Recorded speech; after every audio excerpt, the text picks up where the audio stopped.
We are going to talk about the meaning of the word organization, as well as we would be talking about the different types of relationship in an organization.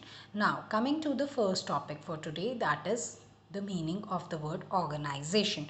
Organization refers to a group of persons who have common objectives. That is, the objectives of the organization can be either profit motive or sales motive, that is to increase the sales in the organization. So when a group of people working in the organization, they come together, they come forward to achieve that common goal of the organization and not for any kind of personal objectives to be fulfilled, they form a organization, they form an organization. Now, they all work in cooperation. Why do they work in cooperation? All the members of the organization, they work in cooperation with each other to achieve the common objective, the common goal of the organization. It can be either profit motive or sales increasing motive. Now, the next point is division of work. In an organization, the work is being divided into the members of the organization. It is not so that only one single person or two or more people are only working in the organization. It is a joint effort of all the members of the organization. Say for example, the work in the organization, that is a common objective of profit motive is there, and all the departments, they are working together in their own field, say be it the marketing department, be it the production department, purchase department or HR department, they all working together to achieve that common objective. That is, the marketing department, the marketing head will take care of the marketing activities of the organization. The HR department will take care and cater to the needs of the people working in the organization. Now, when we talk about the purchase department, he or she, the manager, would take care of the raw material and the finished goods to be distributed in the outside world with the motive of profit. Now, when we talk about the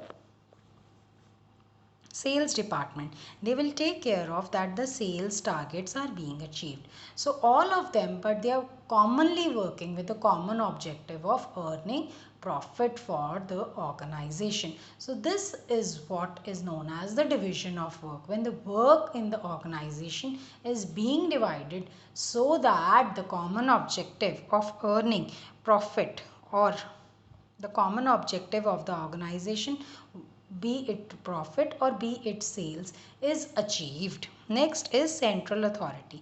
In an organization, children, there is a central authority. There is a central power which controls, regulates the organization and its working of the people.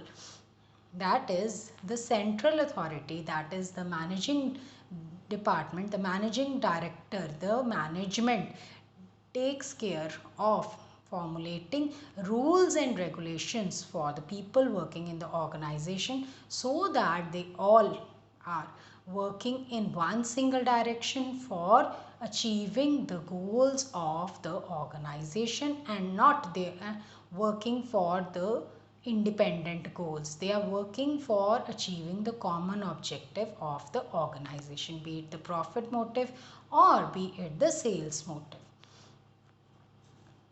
Now, there are different types of relationship in an organization. Now, let us talk about the different types of relationship in an organization. The two types of relationship in an organization are horizontal relationship and vertical relationship. Now, let us talk about first the horizontal relationship. What does it mean?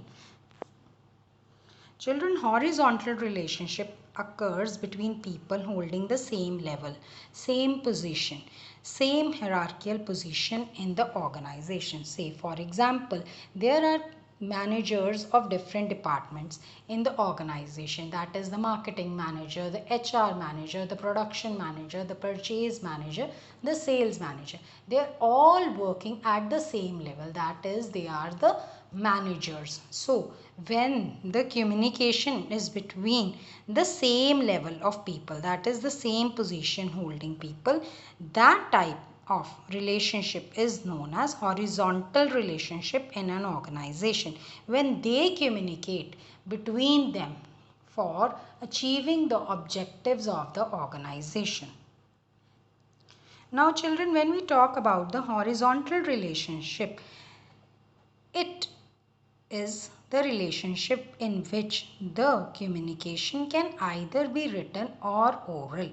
That is both the methods, that is either through letters, memos, reports, orally communicating through telephone, face to face. Everything is possible in the horizontal type of relationship in an organization.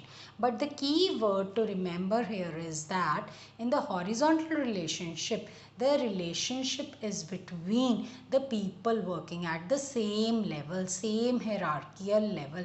That is either the relationship between all the zonal heads, relationship between all the managers of different departments, relationship between the workers of different departments, but their level should be same. It is not a relationship in which one is at a lower level and the other one is at a higher level.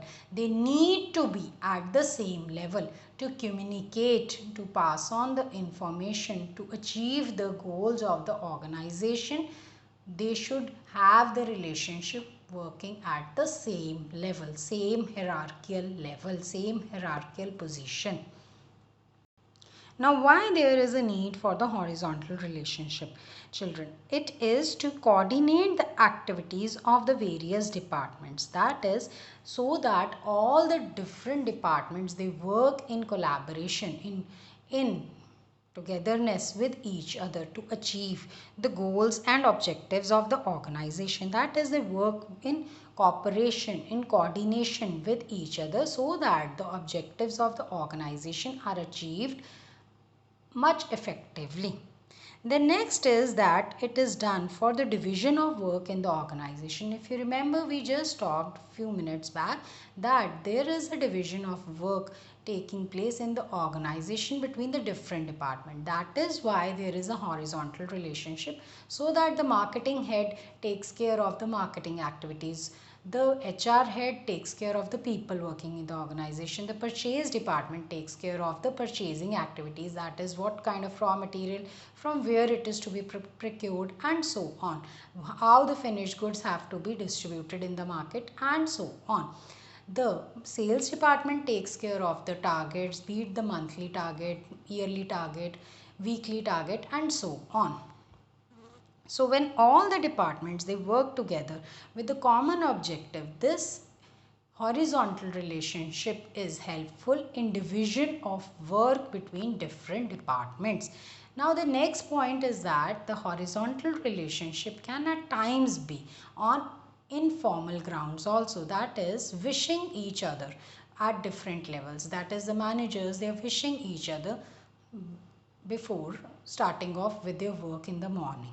So it can at times be informal also, but the main objective of the horizontal relationship in an organization is to achieve the division of work in the organization. Secondly, it is done to coordinate the different activities in the organization. Now let us talk about the vertical relationship in an organization. Children, when we talk about the vertical relationship, it is basically the relationship which occurs between the superior and subordinate. That it is the other name of the superior subordinate relationship in an organization. Say for example, there is a relationship between the zonal head and the branch manager of one department. So this is superior subordinate relationship. Why it is done, children? The vertical relationship is done. The purpose of vertical relationship is to provide necessary orders, instructions to the subordinates in the downward direction, as well as it is done to get the suggestions, feedbacks, opinions of the subordinates in the upward direction.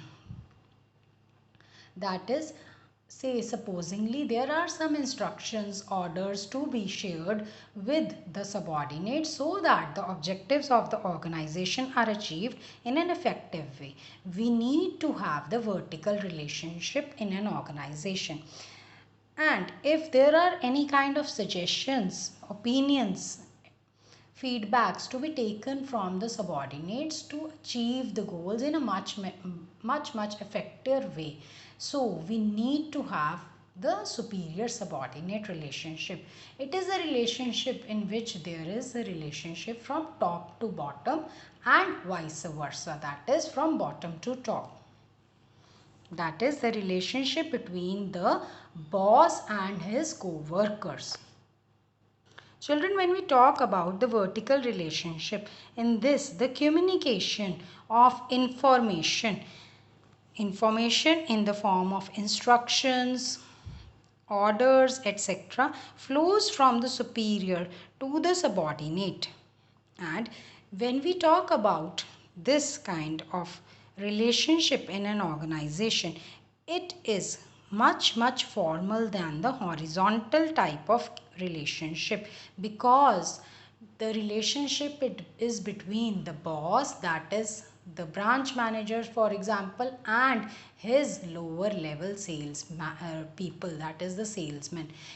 They need to communicate with each other to share the important information, be it the orders, be it the instructions, to achieve the objectives of the organization, to achieve the objectives of the particular department, so that the common objectives of the organization are achieved, or to get the feedback so that the sales can be increased, etc.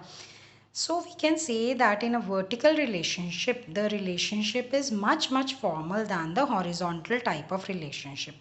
And in the vertical relationship, the relationship is done through written communication. That is either through letters or through memos, through reports, through emails, etc. It is not done orally, because children, why it is not done orally? Because important instructions to achieve the objectives of the organization are passed on to the lower level people working in the organization.